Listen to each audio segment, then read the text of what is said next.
Hi. Hello, welcome back to the channel Neuroverse. Now today, we're actually doing, this is a sequel to the video about Pika. Because today we're going to talk about food and how it affects me in different ways.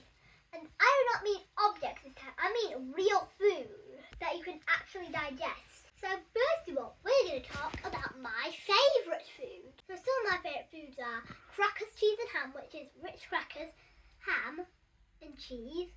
I'm sorry, Muslims who ham it. There's my favourite breakfast meal, cereal fruit cheese, which I don't have at school today. Now, if you guys are like, what the heck is cereal fruit cheese? I'm going to explain. So first of all, you need to grab a bowl. You don't put any milk in. You can grab whatever cereal you want. And I know to grab berries, but you can grab an apple if you want. And then you need to put in whatever type of cheese you want. You don't need to put any milk. It is very simple and it's very fast. And it is worth it. So how many different types of food do you like to eat? Lots or just a few? Not lots, because there's so many foods in the world I've not tried or don't like. So I'd say quite a few. What is it about food that makes you not want to try it? Because the texture, like if you look at certain food, the texture might look a bit off. So for me, I might go, the texture's a bit off, so I don't really want to eat that. Okay, well what about the appearance? So let's take, for example, a broccoli, because I don't really enjoy broccoli. So let's take that for example. Okay. It looks really good. It looks like a lollipop when you look at it. But when you taste it, you're like, I'm like, it looks like a lollipop. Why does it not taste like one? So it don't meet your expectations. And what are some of the negative things about not enjoying a lot of foods and having a limited diet? So if you have a good diet, you'll grow up to be big and strong.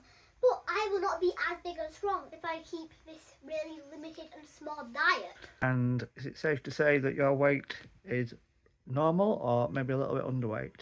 A bit underweight because Mummy and Daddy are trying to lose weight at the minute.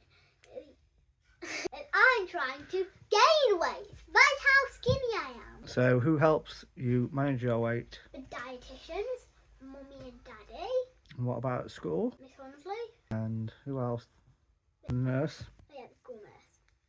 So smells. What is off-putting to you with food when it comes to smell? I'm really trying to think of that one because when I smell a food, it just smells like I'm smelling the air. Right, okay. And what about different tastes? Do you like strong tastes, plain tastes? It depends, because if you take, for example, a beautiful lotus biscuit, it's got quite a strong taste to it, some people say, which I like that kind of strong taste. If it's like got strong taste, like the sourness or the bitterness of a lime, stronger than lotus biscuit. How would you feel if I give you like a really strong, smelly cheese and just a normal one? I like a blue cheese. Any, yeah. I would be okay as long as it was red Leicester or cheddar and it tasted like red Leicester or cheddar.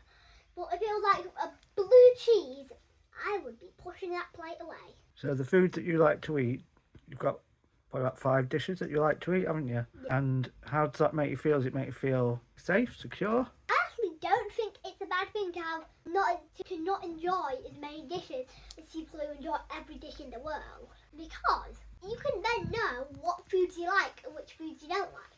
Because if I ate every meal in the world and I liked all of it, I would not, but didn't like some, but I only didn't like a little bit of it, I would not know if I like broccoli or not.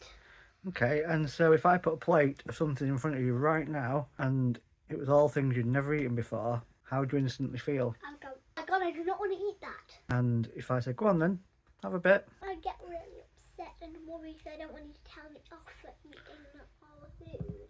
And when you if you were to put it in your mouth, would you take a big bite, a little bite? I'd take a little bite first. If I liked that little bite, I'd have more, but if I didn't, I'd be like, no, I don't want that. What does your brain tell you when you're putting something new in your mouth for the first time? It says, should I not? Like when it's Pika. So you have to make a decision. Yeah, because at the beginning I did say this had relation to Pika, and that it was a sequel to that video. Absolutely, it's all related, isn't it? Yeah, and they're both to do with eating. So I've had a little insight into your eating habits today. But before we go and I say like and subscribe and goodbye to our Neuroverse, I have to tell you something. I am super excited at the minute because we are about to reach a new subscriber goal. Our first one, 50 subscribers.